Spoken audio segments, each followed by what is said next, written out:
Ladies and gentlemen, welcome back to the analysis of YOLENO TV. I hope you're well from wherever you're watching this channel. I'd like to start this session by appreciating you so much for making this channel grow. If you wish to support us, just subscribe to our channel and give this video a like. So viewers, why did Kibisu resign? The Secretary of Government Communications, who is also a long-time advisor of the Prime Cabinet Secretary, Musalia Mudavadi, has resigned from the government, citing frustrations. Kibisu is clear that his position in government has been untenable since the day he took on the head of Public Service Felix Kosgei over Mudavadi's office. I mean, that is a story where, I think you remember the story of between Moses Kuria and the railway building. Remember, the railway building was supposed to be used by Mudavadi, but because it was under renovation, Mudavadi had to use another office. So this has always been the bone of contention between Moses Kuria and Mudavadi. So and Mudavadi's office. So as a result, Kibisu Kabatesi says that his work has not been easy ever since that time.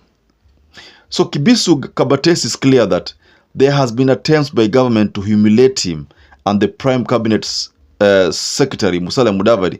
It is important to understand that Mudavadi has been kept in the dark and his political standing remained a mystery.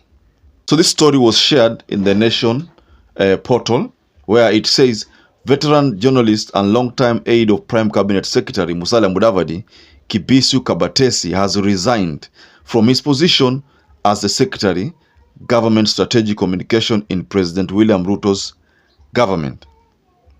So the long-serving advisor to Musalia Mudavadi was only appointed recently as the Secretary of Government Strategic Communications.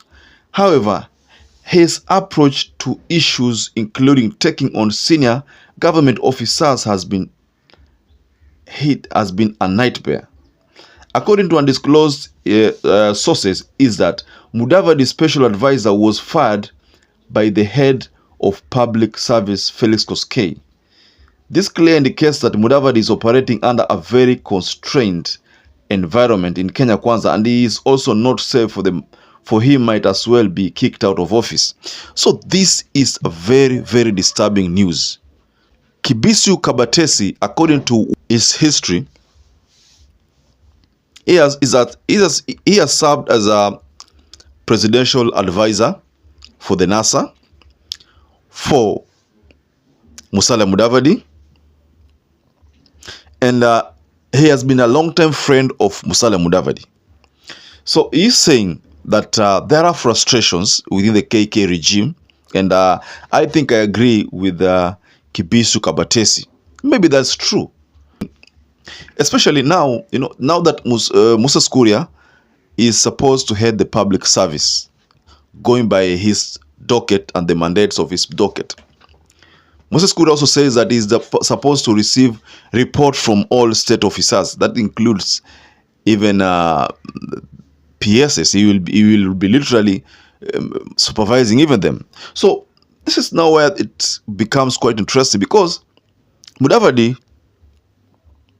going by the roles and his position that was created by William Ruto, he's supposed to also head that role.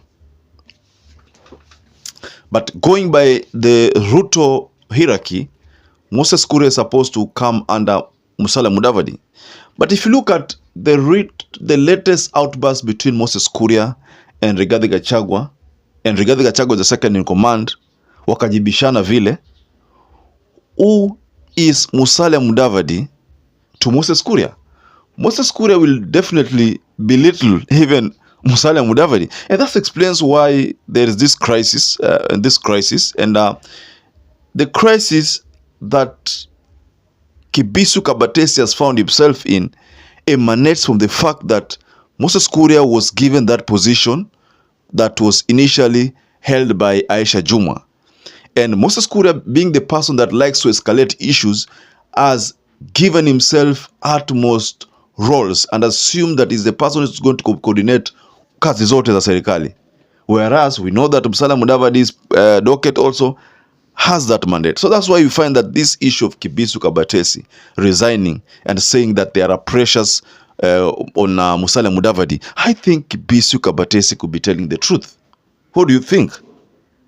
Personally, going by those things which I've read, and if they are coming from Kibisu Kabatesi, then we could as well say that Musalia Mudavadi is going through a lot of pressure. But he will go through a lot of pressure because he is not in UDA.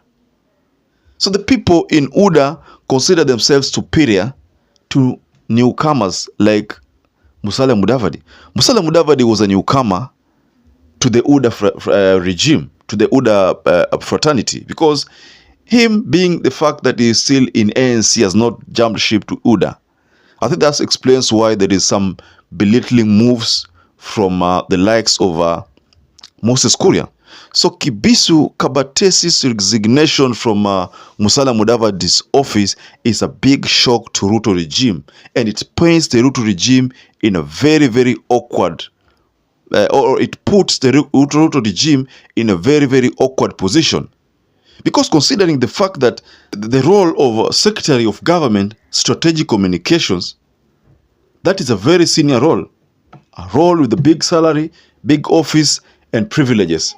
So to have someone like Kibisu Kabatesi say that he is going to preserve his dignity, one, heshima yake, yani aheshimike. He finds himself unfit to be in an office whereby he feels more belittled than ever. So I think this is going to be a major setback to Musalia Mudavadi. And so also there's a part I read where it was Musalia Mudavadi was saying that Kibisu Kabatesi apoe mshahara yake yote, and he was praising him, and being that he has been a long term he has been serving as Musalia Mudavadi's long-term advisor, makes him someone who Musalia Mudavadi ought to respect the most, even though he has not been in a public limelight sana, but you know the latest move has already escalated his political image, or his image nationally.